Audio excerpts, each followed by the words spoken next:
You want the moon? Just say the word and I'll throw a lasso around it and pull it down. Look at the stars. The great kings of the past look down on us from those stars. So whenever you feel alone, just remember that those kings will always be there to guide you. I don't think it is very useful to speculate on what God might or might not be able to do. Rather, we should examine what he actually does with the universe we live in. We are all explorers, driven to know what's over the horizon. The most profound discoveries are not necessarily beyond that next star. They're within us, woven into the threads that bind us.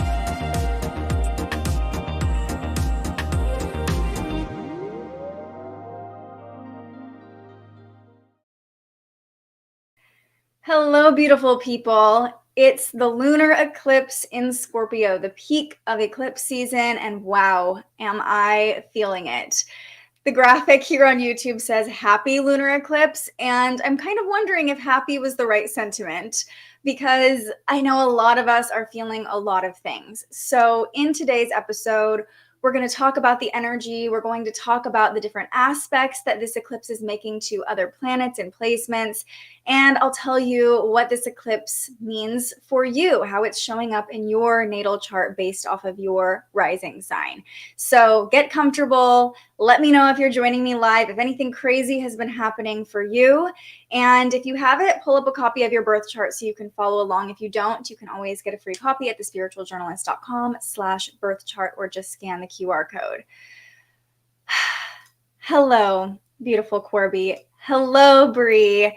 I missed you all as well. I needed a break, but also, as you know, every time I come on live, I'm like, why do I ever build resistance to this? It just feels so good to be in communities. So yeah, I'm feeling the eclipse too, though. It feels like a huge purge. I'm actually about a half hour late going live because as I was getting ready, we found out that our van in our driveway was broken into last night. This is the second theft that I've dealt with during eclipse season. While I was on vacation, I found out a storage unit that we used to store some stuff for Goddess Night Out was also broken into, and our speaker system was stolen.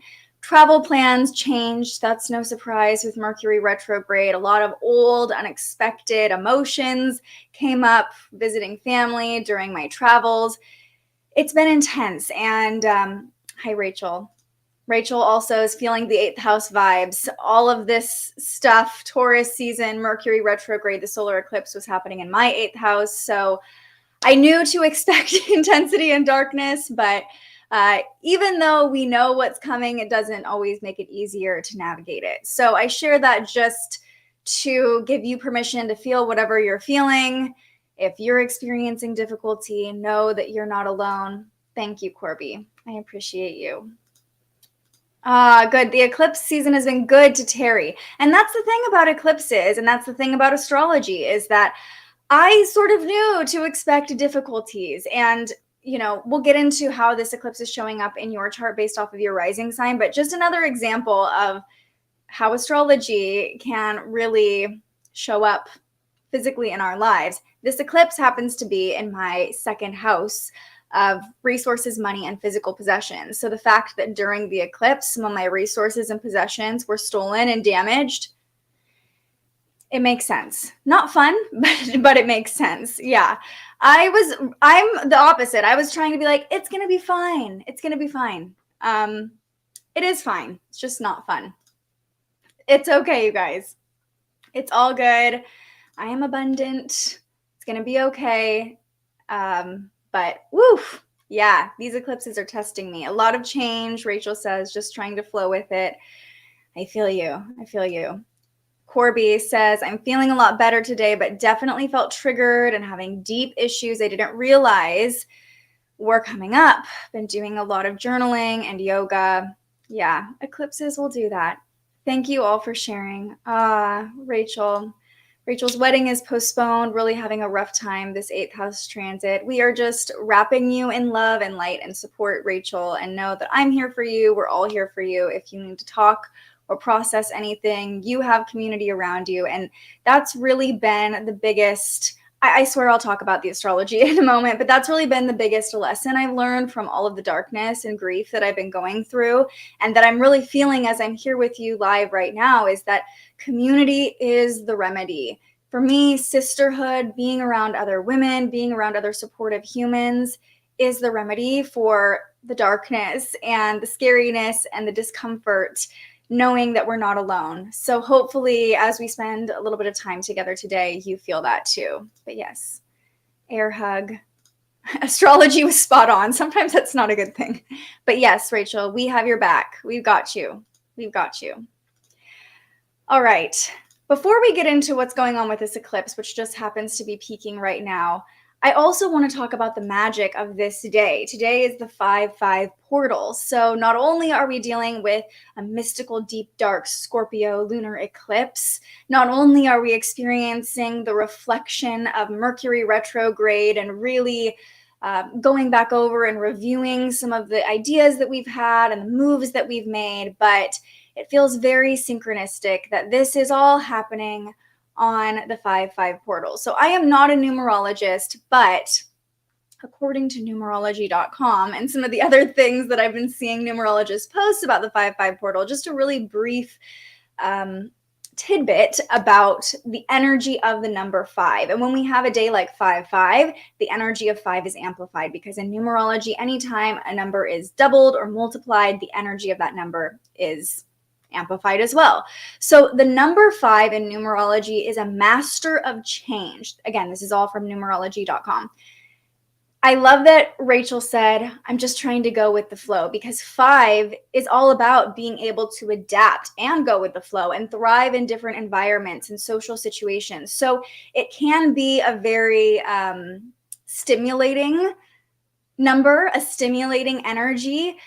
5 wants things to feel fresh and high energy and full of possibility. And I really think we can lean into the magic of the 5-5 portal by just embracing the changes that are coming up, embracing whatever upsets the universe is throwing at you as agents of change, as new possibilities and new opportunities, even when it feels like there might not be a silver lining. The moment an experience starts to feel too routine or mundane or predictable, the 5, the energy of number 5, will move on to something more captivating. So feels very much like an eclipse as well. Like if things are just going normal and status quo, the 5-5 portal is here to kind of throw a wrench in things and bring some excitement. Sometimes excitement comes in the form of disruption. So the only thing, this is the last little piece I'll read to you from numerology.com. The only thing this number is truly attached to is being unattached. And I really think there's wisdom in detachment, right? If you have gotten into spirituality at all, attachment is something that many spiritual teachers talk about. Attachment is, I think there's a quote, attachment is the root of all suffering, or something like that. When we get attached to an outcome, when we get attached to a person and an idea of how we think they should be or how they are, because we're all evolving, we're all changing at all times. So when we get so attached to something, we just set ourselves up for disappointment. And the 5 is here to kind of break that attachment. It feels very fitting for the Scorpio energy that we're experiencing as well. Yeah, that's a great point, Terry. 23, the year 23 is also a 5. 2023 as a year, I believe, is a 7, right? Because the full year. But yeah, it's interesting when you start to look at all the synchronicities that play into the energy we feel each day. We love you, Rachel. Just want to remind you of that. Hi, Diane. Okay, let's talk about this eclipse, though. That's why you're here. We've chatted about the craziness long enough. This is a lunar eclipse in Scorpio at 14 degrees, and it was exact about 20 minutes ago, 25 minutes ago. Excuse me. So we're still definitely feeling it. And I'll pull up the chart, and you can see here what we're working with. So A lunar eclipse always happens during the full moon. A solar eclipse, which we experienced 2 weeks ago, that Aries solar eclipse at 29 degrees that we talked about, that happens during a new moon. So this whole cycle, this whole moon cycle, new moon to the next new moon in Taurus, is what we consider eclipse season. Because yes, after the eclipse is over today, we should start to feel some release. We should start to feel some relief, hopefully. But we're still in Mercury retrograde. Things are probably going to be a little sticky for the next week or two still.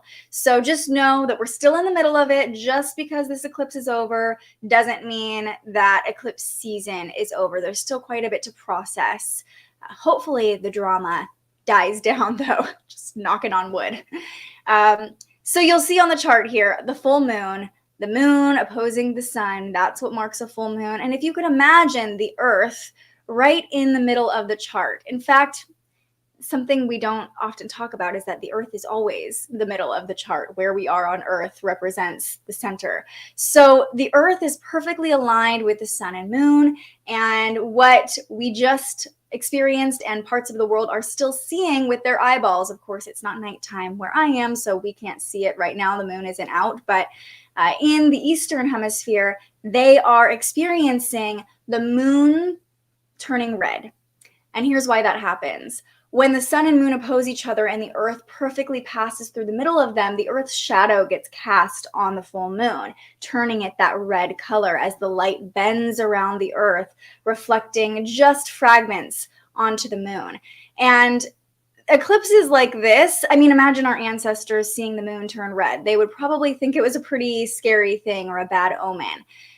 Now we can kind of work with our higher understanding of the solar system and of astrology and understand that what we're observing during a lunar eclipse is our own shadow. We are experiencing and witnessing our collective shadow being cast onto the moon. And the moon, as we know, rules our emotions. So during lunar eclipses, especially a lunar eclipse in the dark, deep, intense sign of Scorpio, we are experiencing and witnessing our own deepest shadows surface. This could be happening on an individual level. I know personally, I've been going through a lot of my own darkness in the past couple weeks, but also on a collective level, because we're seeing the full Earth's shadow cast on the moon. We're seeing humanity's shadows surface as well. Now, this all sounds very scary, right? Shadows, darkness. But I think this is an important point to remind us all that we can't have light without darkness. And really, you can't have a shadow without a light shining onto something. So just as much darkness as we're experiencing, we're also experiencing the reflection of light. So there's light here, even if we can't see it or understand it right now. And there's also a gift in seeing the shadow, right? There's a gift in being able to physically witness what's coming up for us, what's been hiding in the corners of our psyche, what emotions have been repressed or pushed down. There's relief, there is liberation in letting those things come up and be felt. So we're not holding on to them anymore, because when we allow emotions to get stuck inside of us, they create tension, they create disease. And there's power in knowing what's in the dark. There's power in being brave enough to look at ourselves, look at our society, look at humanity, and see what's not working, see what we don't really like to see what's not necessarily pretty and makes us feel good, but understand the truth, the authentic truth of the situation. And that is what Scorpio energy is all about: the harsh truth, the bold truth, the truth that we don't really want to admit. Oftentimes it's not pretty, but there's power in acknowledging the truth, getting to the bottom of things. Oh, wow. Bree just chopped her hair this morning, feeling those eclipse vibes. Yeah, so glad we can all be here for each other. Terry cleared out a shed that a tree fell on, purging energy. Wow, her niece cut her hair and is getting a divorce. Yes, yes, Corby. I love this sentiment. Thankful for everything coming up to be reviewed and addressed. And Mercury retrograde is helping us to really take that analytical, mindful approach and review the darkness, the emotions that have been surfacing during eclipse season. I love that Corby brought up this past 18 months too, because this eclipse, the Scorpio lunar eclipse, is the last eclipse on the Scorpio-Taurus axis in this cycle. The solar eclipse in Aries began a new 18-month cycle on the Aries-Libra axis, but the way eclipses work is usually there's this period like we're in now where the axes sort of overlap. So this Scorpio lunar eclipse closes out this 18-month cycle. Think back to, I believe it started in October of 2021. What started coming up for you then? Has there been anything that's coming to completion, or has there been anything that's been revealed in the past 18 months for you? Corby says, I'm a completely different person. So much has fallen away to birth the current version of me. I love this for you too as a Scorpio rising, because this feels really potent for becoming who you're becoming. So we'll get to the other Scorpio risings and the full horoscope for you in just a little bit. But thank you for reminding us. This is the end of an 18-month chapter. And Scorpio, the sign of Scorpio, is ruled by Pluto, the planet of death and rebirth. Scorpio is the phoenix rising from the ashes. But the phoenix has to burn down what's comfortable in order to rise from the ashes, right? In order to have new beginnings, we have to have endings. And that is the energy of alchemy. That is the energy of Scorpio, being able to cut things off, let things die, pruning back the hedges so new growth can blossom, right?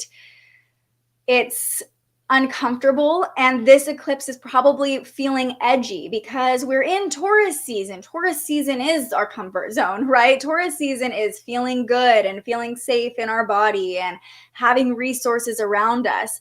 Scorpio energy, which opposes Taurus, right? We're talking about this axis, is like, screw the comfort zone. We're going deeper. We're getting to the bottom of it. We're exploring what's scary. We're getting into the corners of things and coming through the cobwebs to look in the dark.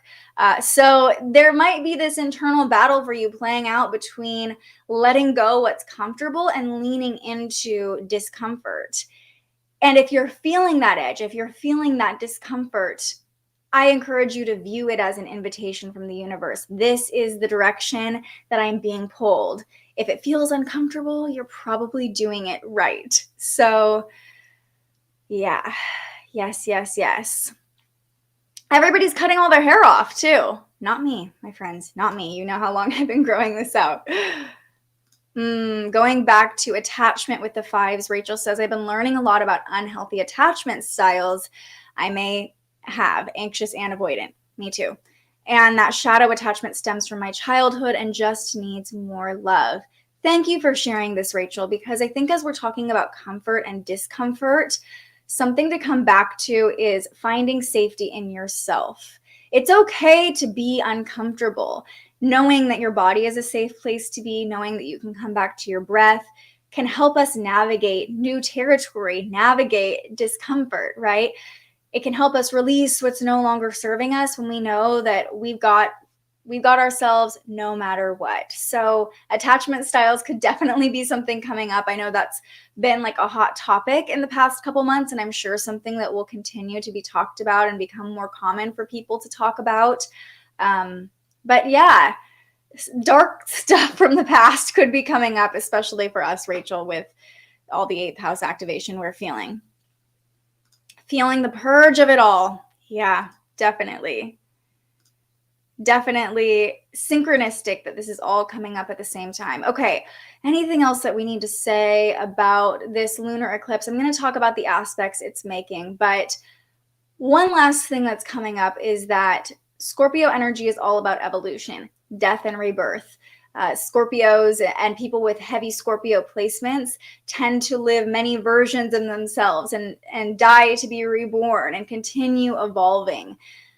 Evolution is uncomfortable. Staying the same is easy. Evolution forces us to try new things, to meet new versions of ourselves, to fail, to be scared, right? To make mistakes.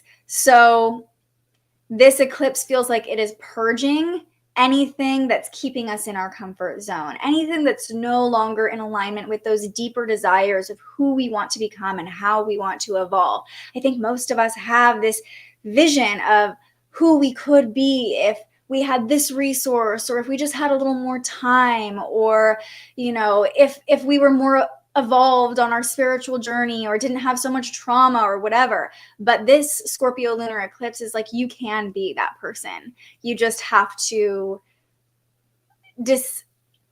dismantle the limiting beliefs that are stopping you from thinking you can be who you want to be. It's not about money. It's not about time. It's about you harnessing and owning those deeper desires and allowing them to lead you out of your comfort zone and into who you are meant to be, who you truly want to be. Facing our darkness can be scary, but confronting our fears allows us to take our power back. We are powerful enough to walk in the dark. We are the light in the dark. So if things feel scary, remember that you always have the light within you to shine on the darkness, and it's okay whatever's hiding there. A little light never hurt anybody, okay?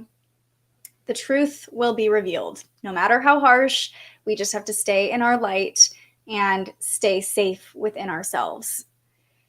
So the questions I will leave you with, just generally talking about this energy: what has to die for you to become who you want to become? And what has to burn so you can rise like a phoenix from the ashes? Things are being purged, as you've all been talking about, being cleared away now, being disrupted, shaken up in order for us to evolve. Yeah, Nikki, I feel you. The last few weeks were so intense. Lots of passion in the air. Love that. There is. I will say that Scorpio, body part wise, rules our sexual organs. So there could be some deeper primal desires coming up too. And Lilith is playing a role. We're going to move on to that now. Just want to see what you're all saying. I've been my own best friend. Give myself a break. Beautiful, Terry. I love that. The evolution is real. Yes, it is. I'm thankful for it. I love this version of me, and I'm anticipating what else is to come, who I will continue to become in all of this. Beautiful. A fellow Scorpio moon out there. So this eclipse is basically your lunar return. Uranus is right there next to your moon as well. Wondering what will be cut off.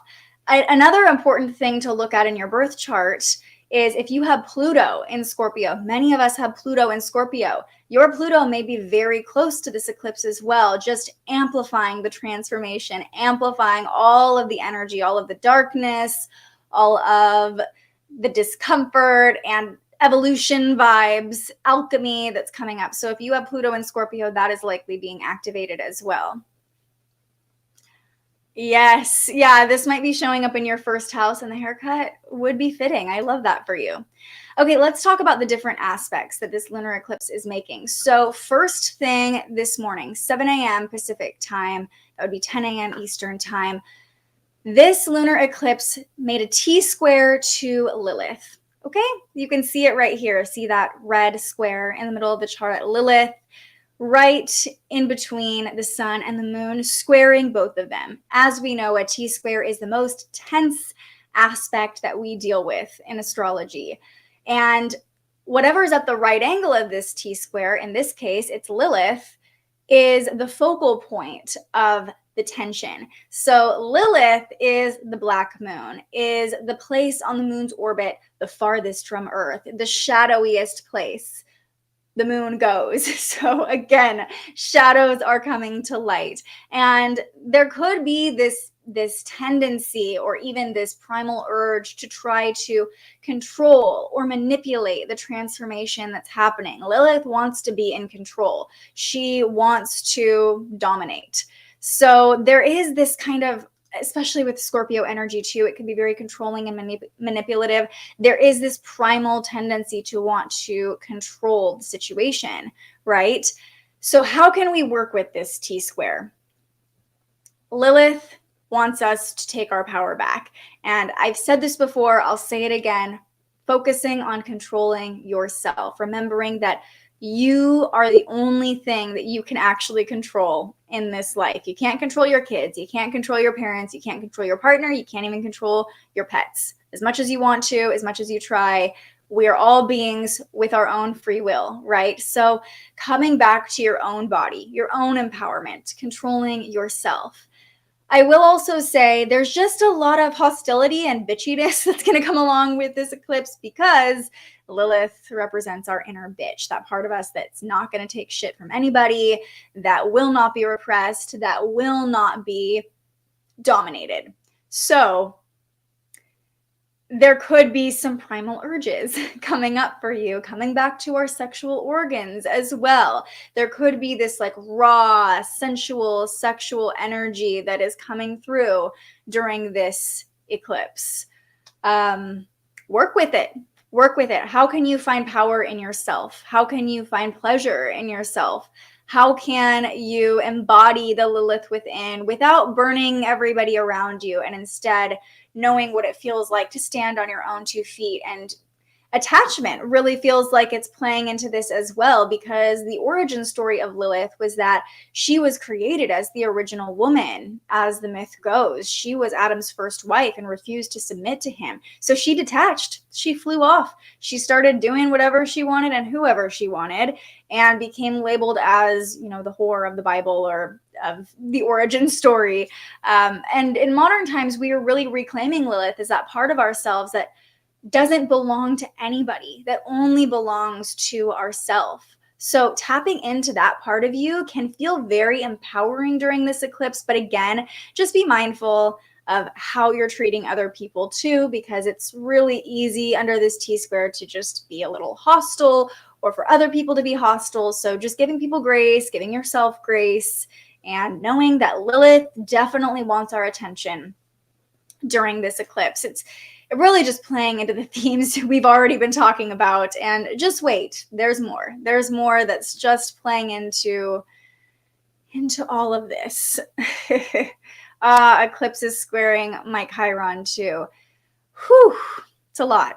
That's a lot, Rachel. I feel for you. So busy lately. Lots of great things have been happening for Diane, though. I love this eclipse energy for you. Ugh. A guy watched you while you were working out. No, no, no.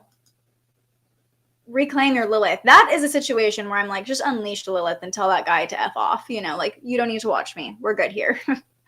This is why I don't, maybe not why I don't go to the gym, but one of the reasons why the gym is not for me. Yes, we're so proud of Diane and her artwork on display. Amazing to witness this journey for you. And I love that we're experiencing someone sharing how the eclipses are changing things in a positive way for them. Close to her Jupiter return, Aries season, everything really working out for her. Yes, I love to see this. And I love that we can, in this community, celebrate Diane and lift Diane up while some of us are like pulling ourselves through the mud at the same time. That is the beauty of community. I've been super reclusive lately too, Terry, in my little 8th house cave. Okay, so we have this T-square to Lilith. That's how we started the day, on a very spicy note. Then by this afternoon, 4 p.m. Pacific time, 7 p.m. Eastern time, so maybe more into the evening, the full moon, the lunar eclipse in Scorpio, opposes Uranus in Taurus. So you'll see on the chart here, actually, let me pull it back up. The sun is coming very close to a conjunction with Uranus. That will happen in the next week, which means when the moon gets to 18 degrees, it will oppose Uranus, which can create disruptions and change and mood swings and outbursts and surprises.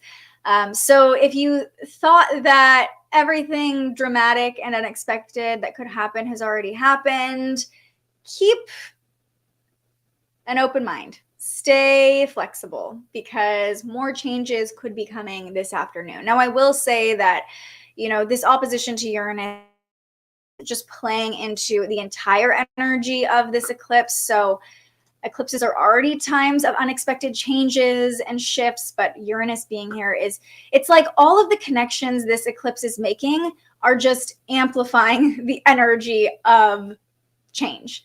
And the 5-5 portal being an energy of change.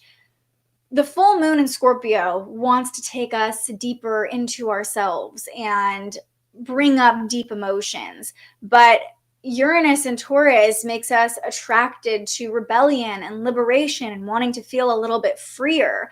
So there can be some tension between those two things of like really wanting to go deeper into what's been coming up and then just wanting to like not worry about it at all and just go be free and roam the earth during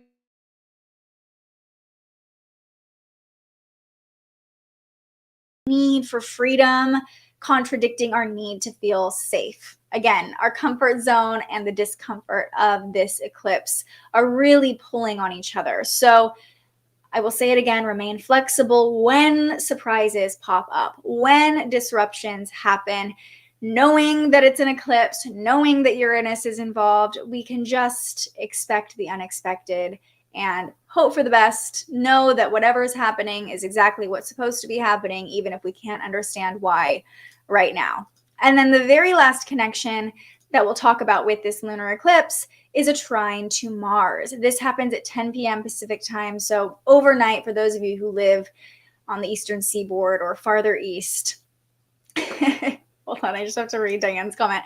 I love Uranus, but I tread lightly. The ceiling incident makes me keep a watchful eye. Yeah, that happened during an eclipse. That happened during the Lionsgate portal for you, right? Yeah, her ceiling like caved in and it was this whole thing. I'm glad that's not flaring its head again for you during this eclipse. Okay, so back to Mars. We have the moon harmonizing with Mars tonight. And what's interesting is that Mars is the traditional ruler of Scorpio. So again, playing into the energy of this eclipse. You'll see when the moon gets to 21 degrees, you can already see that light blue line, but that's where that trine will be happening for us. And when the moon harmonizes with Mars, we want to move. We want to take action. It feels very natural to move. It feels very natural to lean into the dynamics of everything. And so with Mars in Cancer, intuitive movement, intuitive action will feel very good tonight, very liberating.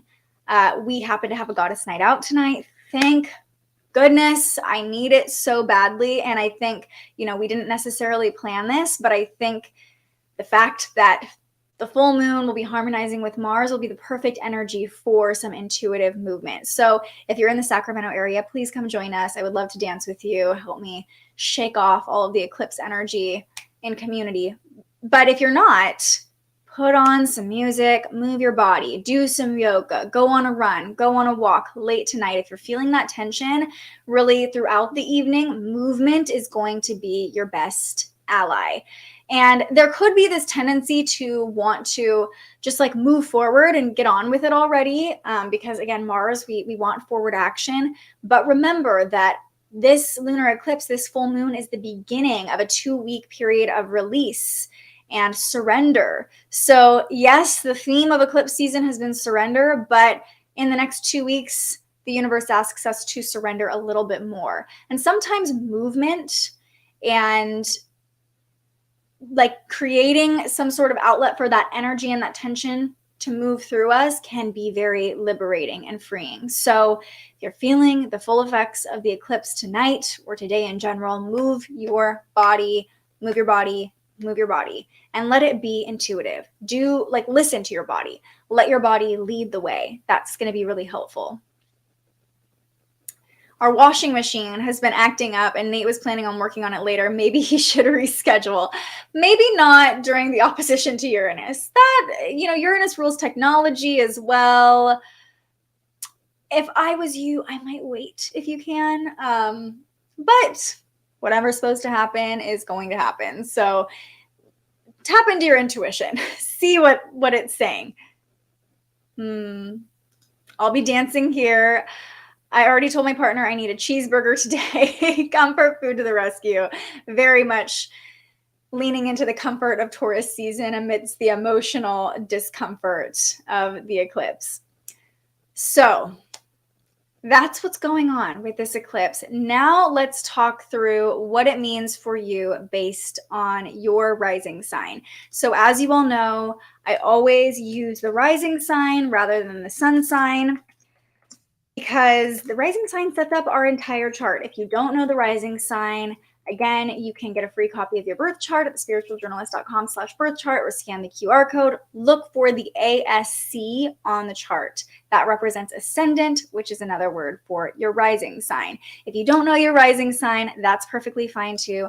Listen for your sun sign. Listen to whatever horoscope resonates for you. Take the wisdom if it resonates, leave it if it doesn't. This is all for you. And I would love to hear if anything does resonate or if you have any other wisdom that's coming through for you.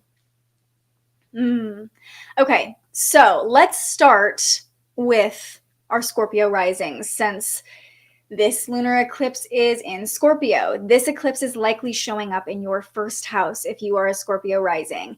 And Corby is a great example of this. She is our resident Scorpio rising and has been talking about who she's becoming.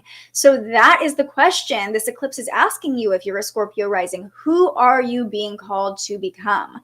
This eclipse is illuminating a lot of self-doubts or limiting beliefs or whatever shadows or energy is keeping you from showing up as your authentic, most powerful self. So what would happen if you stepped out of your comfort zone a little bit and just took one baby step into the next version of your evolution? What new story could begin if you just decided, I'm going to become that next version of me today. Today is the day where I move from who I was to who I'm going to be and who I've always wanted to be, who I'm meant to be. This is a really powerful moment for you because, as Corby also mentioned, this is the ending of this cycle on the Scorpio-Taurus axis. So there's probably a lot that's been coming up for you about who am I and who do I surround myself with? Who do I have relationships with?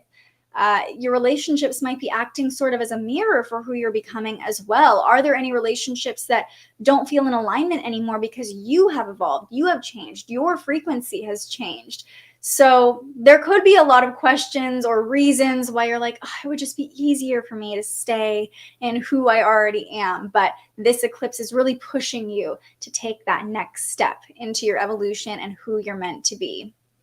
Okay, we're going to move backwards through the zodiac, forwards through the houses. So the next sign we'll talk about is our Libra risings. Libra risings, this lunar eclipse is showing up most likely in your second house. There's a chance it might be in your first house too. So again, taking a look at the chart, looking at where 14 to 15 degrees of Scorpio falls, that's the house that will be activated for you by this eclipse. Libra risings, the second house rules money, physical resources, values. So money matters have probably been top of mind for you during this eclipse season. Maybe a lot of fears around money or scarcity or what am I going to do to bring in the resources I need? Maybe taxes, debts, or inheritance have played a role with the sun in your 8th house right now. Notice what stories and beliefs about money and abundance have been coming up for you. Is your current energetic relationship to abundance serving you? What do you believe you're worthy of? What does abundance actually look like to you?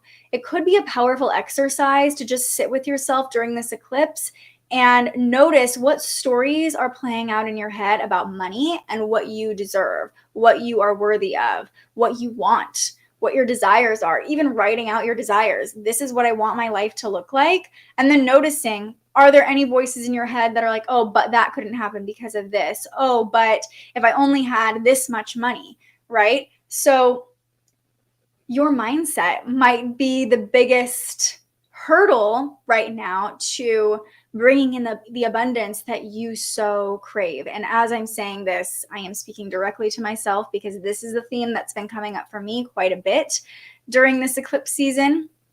But know that you are worthy. And an affirmation, if you're a Libra rising or if you're experiencing this 8th house, second house dynamic, is I am worthy of abundance. I am abundant. Repeating that to yourself, knowing that you are deserving of all of the beautiful things that you want in the world. Yes, Corby. all of that. I was wondering why is this and that coming up, but decided we aren't going to avoid it. We're going to face it head on, because this new evolved version of me is bold, fearless, authentic, and so many other things. You're a bad bitch, like bad bitch energy. Absolutely. Leaning into changes and the new. And that goes for all of us. You know, I think with this eclipse in Scorpio, T square to Lilith, like embodying bad bitch energy, not even just for the women out there. You know, I don't know what the equivalent of a bad bitch is for a guy, but we all have that within us, that like powerhouse, I've got this energy. Fake it till you make it even. I'm a big fan of just repeating to ourselves, we've got this. We are bad bitches. It's like that. I don't know if you've heard that reel sound that's like, today we are bad bitches. We are done being sad bitches. I got to find that. I got to do something with that. That's just too perfect for the current energy. Ooh, Rachel says, I love this idea. I feel like everything is purged and I'm starting from scratch. So creating a new list might bring me comfort and clarity on what my values are and what I want for my life. Yeah. Terry, I've been dealing with insurance too. 8th house energy. I think the sun's in your 8th house too, if I am not mistaken. Okay. Moving on to our Virgo risings. I am a Virgo rising, but this is, again, a point where you want to look at where 14 to 15 degrees of Scorpio falls in your chart. So there's a good chance if you're a Virgo rising that you're feeling this energy in your 3rd house. And the 3rd house rules communication. So especially because us Virgo risings are ruled by Mercury, and Mercury is currently retrograde, communication issues might be hitting you hard during this eclipse season. Normally, as a Virgo rising, you have a really acute ability to learn and share knowledge and use critical thinking and be very precise in your communication, most likely. But right now, it's like we don't have all the information. It might feel like there are some missing pieces. And as a very analytical Virgo rising, it's really tempting to try to control and manipulate and try to find the pieces and fill the gaps. But here's where the magic comes in of this eclipse. Stay open to breakthroughs. Stay open to new gold nuggets, new perspectives. There's always more to learn. And I think that could be a helpful mindset if you're a Virgo rising. The sun is moving into your 9th house this Taurus season. And so knowing that this can be a very expansive period for you, Virgo risings, if you just stay open to new connections, new conversations, new information, say yes to learning new things, and really view this entire eclipse portal, eclipse season, Mercury retrograde, as a learning opportunity, as a course that you're taking. Okay, universe, what are you teaching me right now? Keeping the mindset of a student can be really helpful in receiving the lessons a little bit more easily. I'm always dealing with insurance. Yeah. Okay, moving on to our Leo risings. Leo risings, the theme that's been playing out for you this eclipse season is sort of this balance or this polarity between your work life and your home life. Tension between work or business and family might have been coming up for you. So the lunar eclipse does offer this opportunity to kind of zoom out and look at that tension that's been playing out and ask, am I just playing into what's expected of me, or maybe some past patterning, some past beliefs that have been passed down from my parents or my grandparents about what it means to provide for my family or what it means to be a hard worker? And something that could be helpful if you're a Leo rising is asking yourself, how do I want to show up compared to how generations before me have shown up? You might love the work ethic of your parents and think, I strive to be just like them. But I think the question here is, do you love how they showed up in your family as well? And do you want to repeat that and reiterate that, or maybe make some shifts and changes so that there is a better balance between work and home? The sun in your 10th house right now is really illuminating these long-term goals that you have for yourself and these mountains that you want to climb in your career and with the success that you're hoping to achieve. But remember that if you climb to the top of the mountain and you get there alone, you're not going to have anybody to celebrate those accomplishments with. So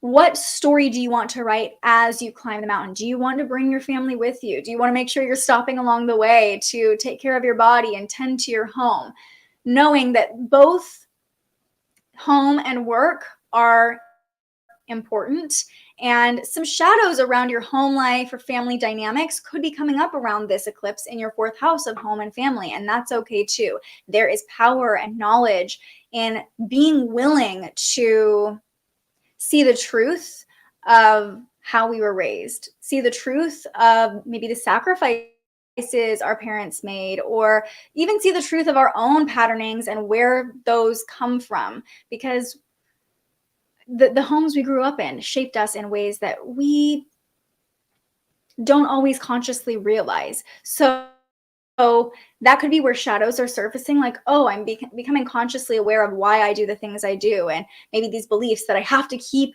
climbing the mountain and I have to keep making more money. But what is truly important to you in the balance of work life and home life? That was a really long explanation of how I see this playing out for you.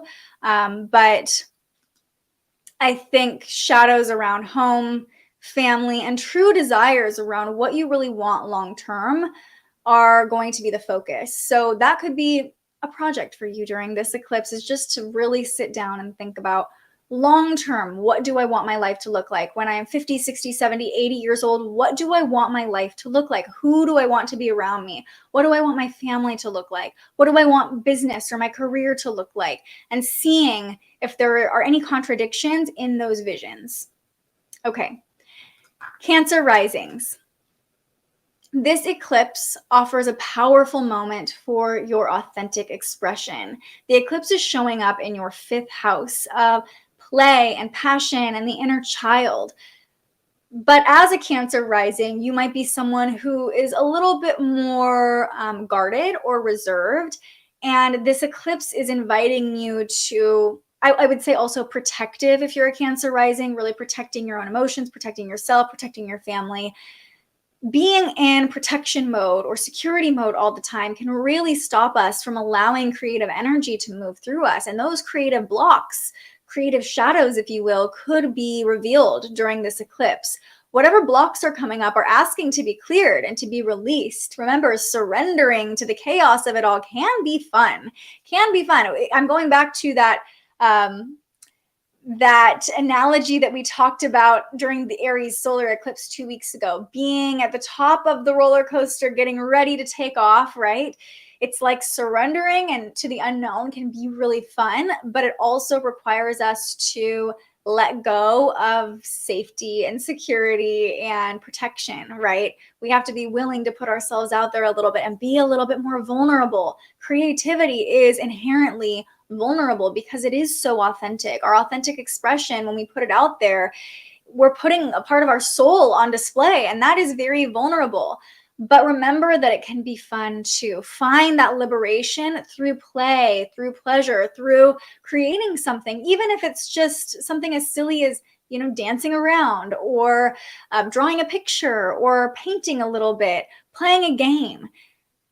Take your inner child out for some fun under this eclipse. You are naturally the protector and the parent energy as a Cancer rising, but this is a moment for you to allow yourself to allow your inner child to come out to play, to be your own parent, and take your inner child out on like a little date. Do something that makes you fall in love with life again. And there is relief in fun too. There is healing in fun too. So I'm sure if you're a Cancer rising, you're ruled by the moon, you're probably feeling the intensity of these eclipses. Give yourself permission to have a little bit of fun, just a little bit. I promise it'll help. Okay, Gemini risings. This lunar eclipse is showing up in your 6th house of health, wellness, daily habits, routines. So the question is, are your daily habits, the things you do every day, are they habits or are they rituals? The difference between a habit and a ritual. A habit is something we kind of do unconsciously. We do to feel comfortable, to be in our comfort zone. A ritual is something that's very intentional, that we're doing to better ourselves or connect with something bigger than ourselves, right? So this eclipse is really illuminating what is holding you back from living your best life. What daily things are coming up that are either hurting you or helping you. It feels like it's probably going to be more like habits that you don't want to think about or deal with could be kind of popping up in your face like, hey, pay attention to this thing. Is this really something you want for yourself every day? So how are you getting in your own way through just mindless habits that you've fallen into? I think also with this eclipse season playing out in your 6th house and 12th house, there is this natural ability that's coming up for you to take care of others right now, to put others first, to serve others, to make sure their energy feels okay. But this lunar eclipse is really asking you to focus on you and your self-care and putting yourself first so you can serve other people more effectively. Because remember, you can't pour from an empty cup. So Gemini risings, how are you getting in your own way? How are your daily habits or your daily rituals serving you or hurting you? Okay. Taurus risings. This Taurus season has probably felt pretty good or is about to feel pretty good for you as the sun moves into your 1st house. So the focus for the past week or so is on your sense of self. Who are you? But this lunar eclipse is showing up on the opposite end of your chart in your 7th house of relationships and partnerships. And this eclipse could reveal some blind spots in your relationships. How much time, energy, and resources are you devoting to your relationships with others? This isn't just romantic relationships. It could be friendships. It could be business partnerships. But there's really this sense of give and take that we're playing into here. How much of your energy are you giving to relationships and how much of energy are you receiving, or how much benefit are you receiving from these relationships with others? This feels like a moment to recalibrate as these blind spots or shadows are revealed, or maybe even deeper desires in your relationships that you have been afraid or not quite ready to speak into the relationship, because that's scary too. That is super scary when a relationship is going all right, but we want more.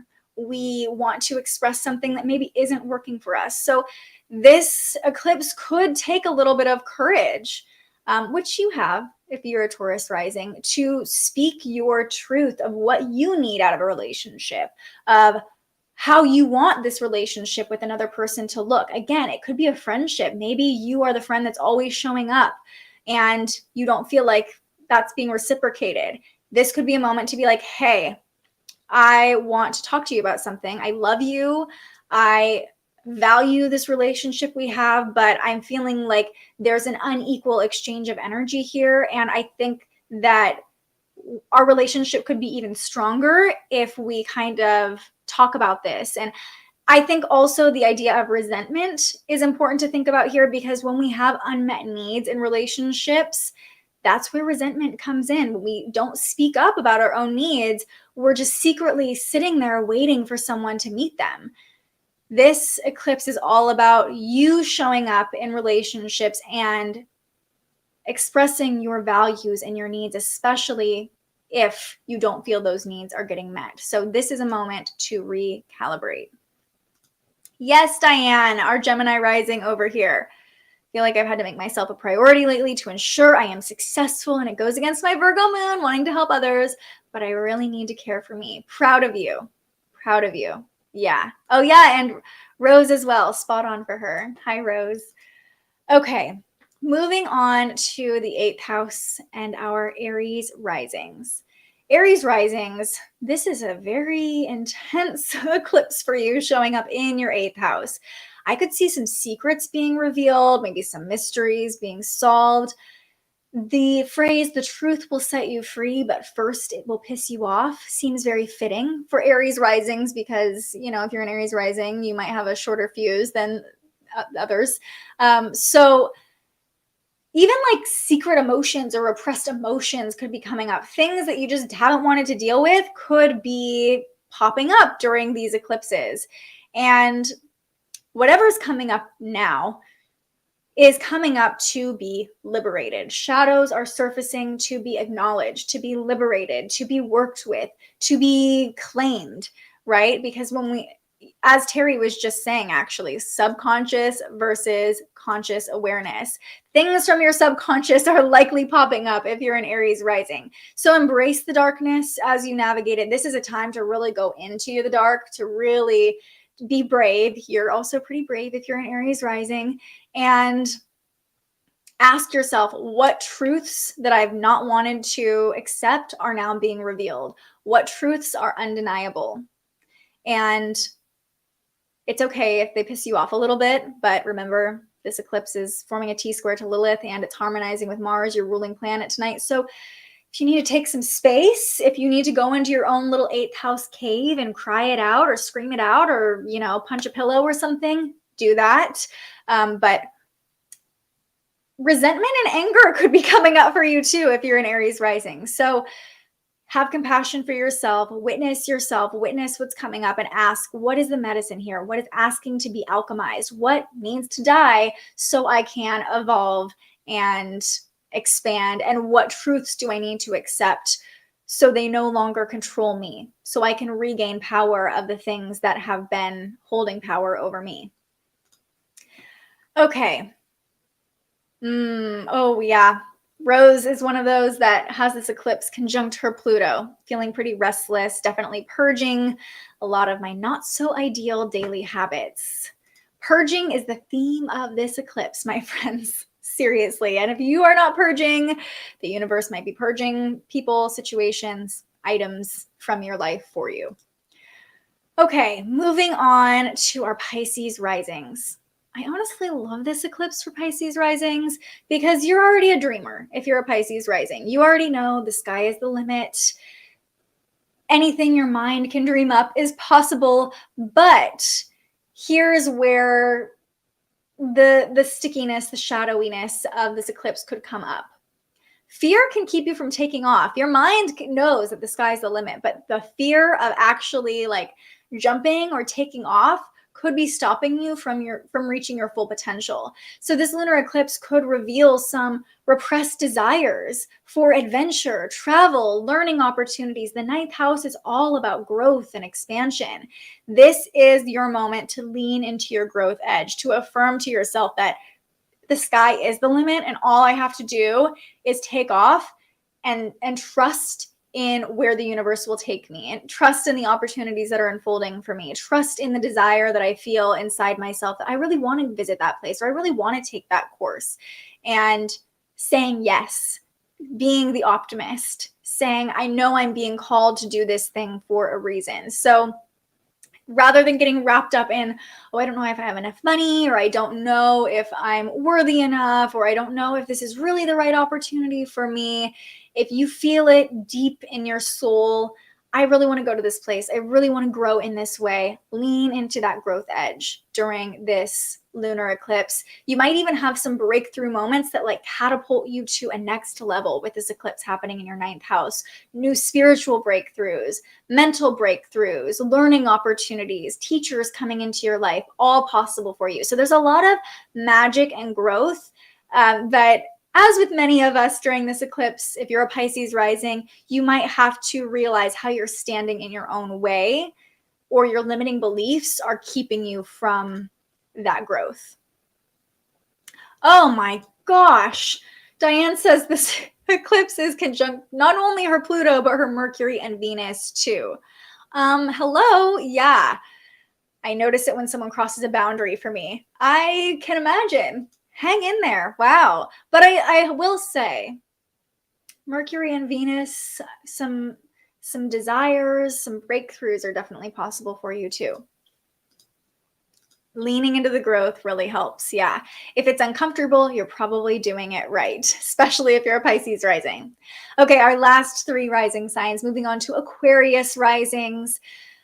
This eclipse is landing in your 10th house of long-term goals, career, success. So Similar to the polarity we talked about with Leo risings between work life and home life, feelings of insecurity around success and being able to provide for your family and have that security could be coming up for you around this lunar eclipse. You might even be assessing this trajectory you've been on, this mountain you've been climbing, and look around and be like, is this really actually where I want to go and what I want to do?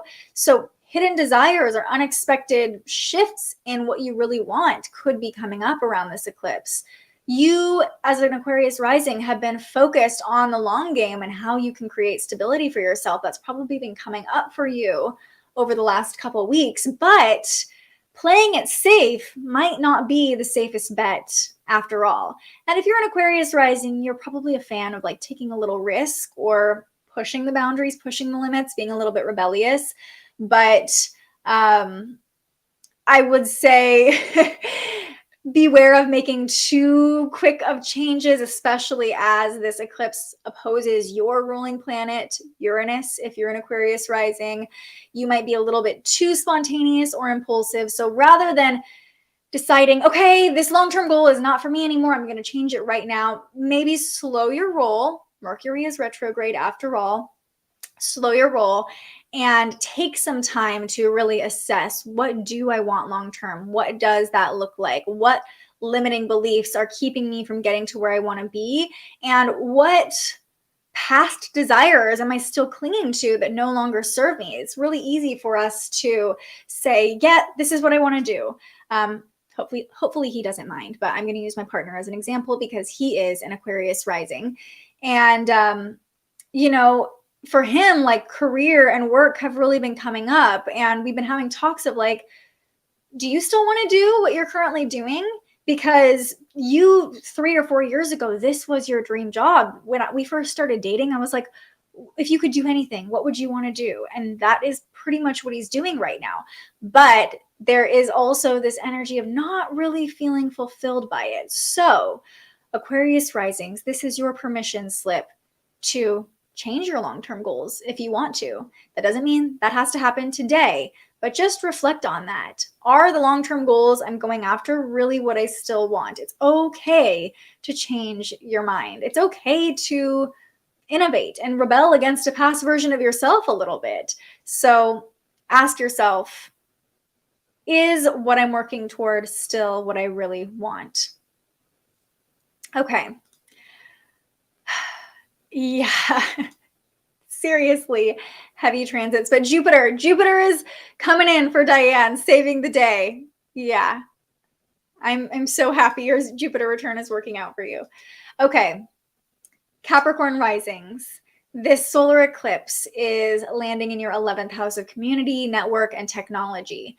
So the question for you is, who do you surround yourself with? Is the community that you've created for yourself still the community that resonates for you? When you are part of a community, you have an energetic connection to the people in that community. Does that energetic connection still feel good? Do you spend time with people who allow yourself, gosh, Mercury retrograde, slow down.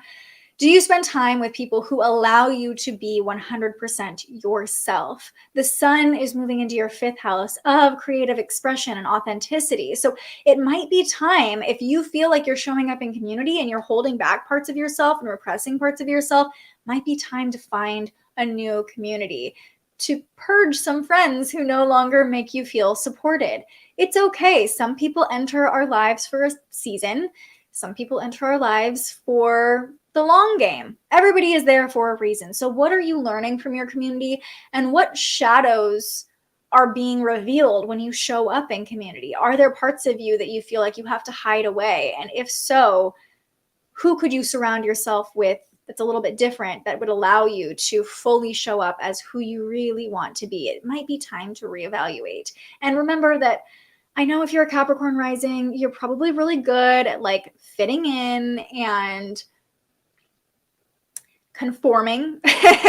That's not a bad thing. It definitely makes for success in our current landscape, in our current patriarchal world, but fitting in is overrated. So this is your time. Like, if there's a weird part of you that you want to let out, find people who will celebrate that part of you, Capricorn risings. Okay. Oh yeah, that's right. Saturn was on your midheaven, Pluto in your 8th house.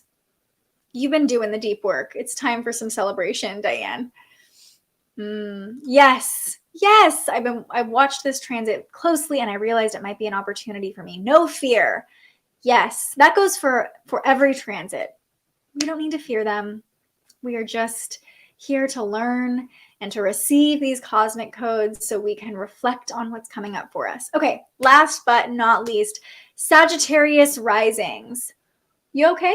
Are you okay out there? Because normally you're the optimist. Speaking of Jupiter, you're ruled by Jupiter. Everything is fun. Everything is abundant.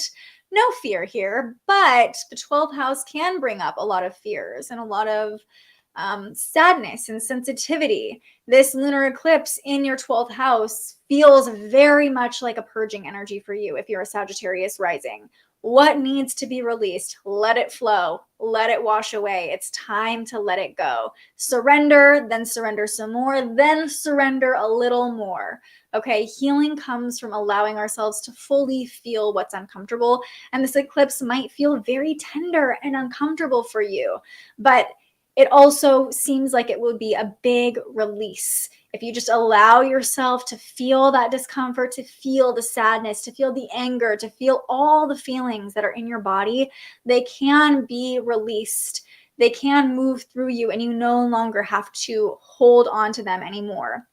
The next full moon out of eclipse season will likely be in your 1st house if you're a Sagittarius. So this lunar eclipse in Scorpio not only is the closing of a collective chapter of 18 months, but for you specifically, it's really closing out this full moon cycle that has been going on for the past year for you. So this is a time of endings, healings, letting people go, letting situations go, what needs to end so that you can start fresh during your full moon in Sagittarius next month. All right, those are all the signs. If you missed yours, I will go ahead and add markers to the timeline after we finish up the live stream here so you can come back. You can also find a full write-up for each sign at thespiritualjournalist.com/daily astrology. Just click on today's forecast. Thank you, Terry. Let's come back to an affirmation for this eclipse. And that is this: I embrace my evolution. Quite simply, we are not here to just do the same thing every day, stay the same version of imagine if we never evolved. We would literally be like giant babies walking around not knowing how to even function in the world. The world would not work if we never evolved. Being human is evolving. Our cells are constantly multiplying and dying and regenerating. We are evolution in motion. So embrace it. Embrace what's falling away because it's part of your evolution. Embrace what's coming in because it's part of your evolution. Sometimes it's hard to do that. It's hard to understand why things are happening, even as I'm saying all of this and, out here, like, I guess giving you advice. I'm kind of like, who am I to give advice? But here we are. I'm like, why did our van just get broken into? What the heck? Like, what do we even learn from that?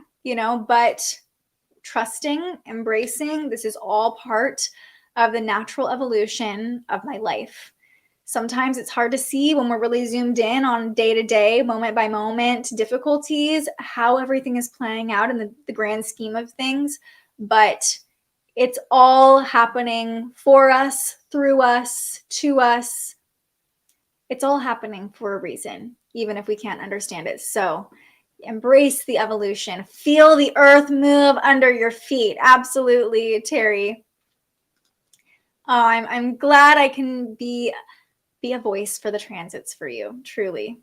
Ooh, Rose says, in Japanese culture, today is Boys' Day. So happy Boys' Day. Tap into your divine masculine and take that samurai sword to cut away what doesn't serve you anymore. I love that. I love that Japanese culture has a day for boys. That's amazing. I don't know if we have that in Western culture. Do we? We have like Women's Day. But as men are coming into their own, I think we need a day to celebrate them too. So thank you for sharing this, Rose. Evolution is so important. Growth is key. Absolutely. Every day I repeat to myself that this is all for my highest good and to be the best version of myself. Amen, Rachel. Absolutely. Yeah, I always thought cord cuttings are important, and I love that you connected the two with inner strength, using the sword in a cord cutting. Yes, I love that. Boys' Day. Okay, we're going to finish up with a card pull. I'm going to pull from the Cosmic Wild deck. I mean, this just screams eclipse energy, right? With the reflective gold leaf, the dark cards. As you know, this is your opportunity to ask any final questions, share any final insights. Let me know how you plan to work with the eclipse, or if you just are kind of holding on for dear life, as I am. We're all in this together. So we'll shuffle up these cards, see what final message needs to come through. I like this deck because it's beautiful, first of all, but also it has really simple, straightforward messages, and all the cards are different animal totems, which I think can kind of connect us to the natural world, back to our primal nature, which is definitely alive during this eclipse. All right, so let's all take one nice big collective breath together, whether you're joining me live or finding this video later. Give yourself the gift of a breath today, knowing that you can always clear your channel, clear tension through a nice deep breath. So we're going to breathe all the way from the root chakra through our crown, hold it at the top, and as we exhale, envision sending light into the deck of cards, asking the universe what message is for us today. Here we go. Breathing in and hold and release. What do we need to know about this Scorpio lunar eclipse? The starfish. And the message on the card is patience. Beautiful. Starfish. I love this already. Okay, let's see what message the starfish has for us. Let's see. Oh, I keep passing it. Okay. Nope, squirrel. There we go. Starfish. Okay, the keywords for the card are patience, inspiration, and regeneration. I think that regeneration piece is going to be key. Have patience. You can achieve anything you care to imagine at the right time. It is believed that the starfish was a star that fell from the sky and into the sea. It will remain still with great patience, waiting for what it needs to come to it.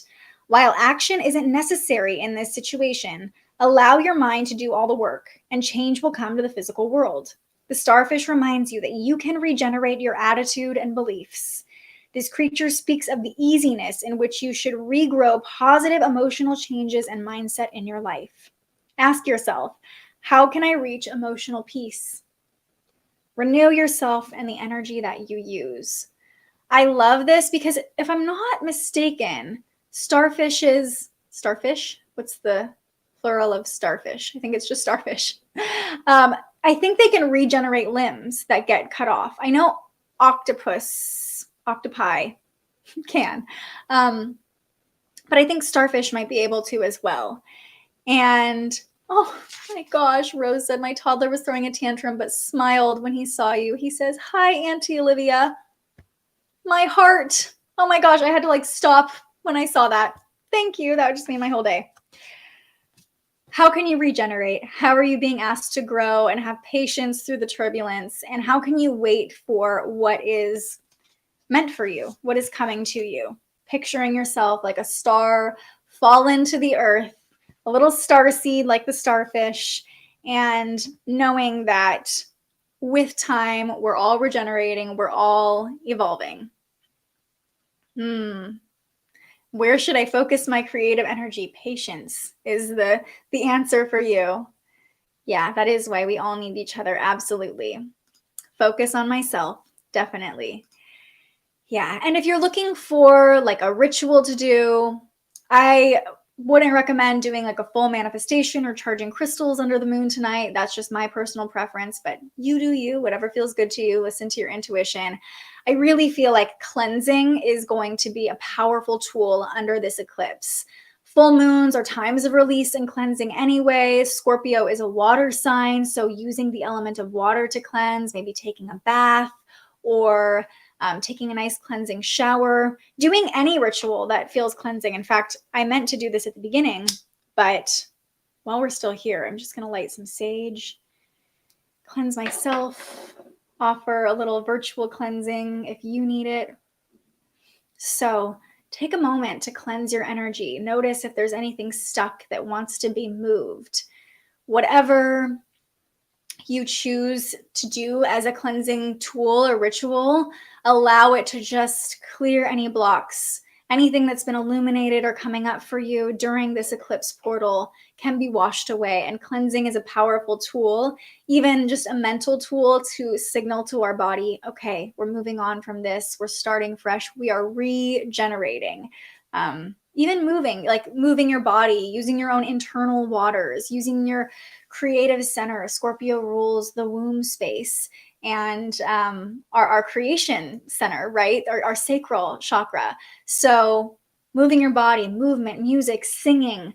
Taurus rules the throat. So tapping into the energy of Taurus season and moving energy through your throat, yelling, screaming into a pillow, anything that feels like it's going to cleanse what is coming up, the tension that feels like it's a little sticky right now can be a really helpful tool. So have patience. And if you're feeling a little anxiety or like the energy is too much, come back to a cleansing ritual, saging your house. It can be as simple as taking a shower and just making it intentional. Saying in the shower, I allow this water to cleanse any density and darkness from my body. I am renewed. Saying it in your head, saying it out loud.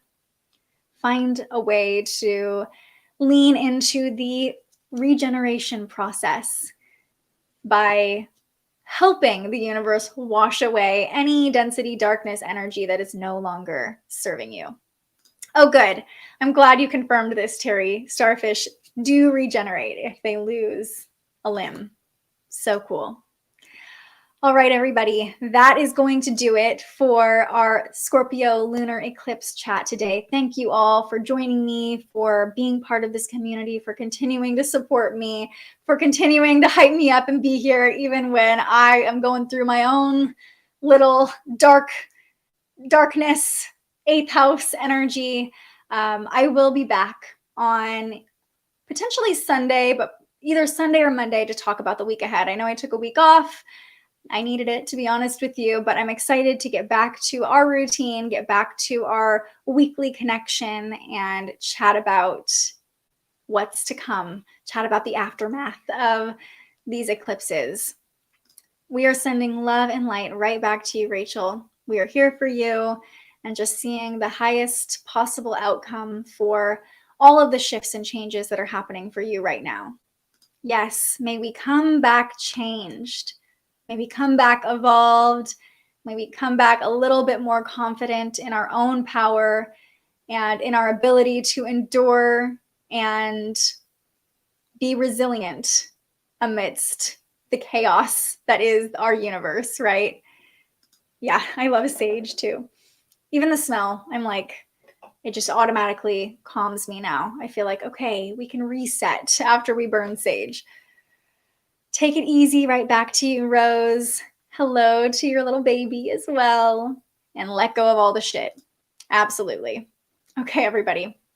I am signing off, but I will see you in the next couple days, sending you so much love and positive energy and strength and support in the midst of this lunar eclipse. Know that you're not alone. Know that you have this community to come back to and that we are all here to support each other and uplift each other. I will see you when I see you, but until then, stay curious. Thank you so much for joining us and aligning with the energy of the universe today. If you enjoyed this morning's episode of Transits Today, you can join our live astrology discussion every weekday morning right here wherever you're watching. And head to thespiritualjournalist.com to read your daily astrology forecast and browse the Spiritual Shop. The most fun way to help keep these forecasts free and support more content like this is to buy yourself a little something on our website. But if you're feeling extra generous, you can also buy me a coffee to fuel future live streams. Just tap the link in the description or head to buymeacoffee.com and search The Spiritual Journalist. And speaking of, you can also tune in to The Spiritual Journalist, our weekly live interview where we ask our guests questions about everything from crystals and manifestation to mental health and the environment. Those conversations stream live right here wherever you're watching now every Tuesday. I'm so grateful you found us here, and I can't wait for our next conversation.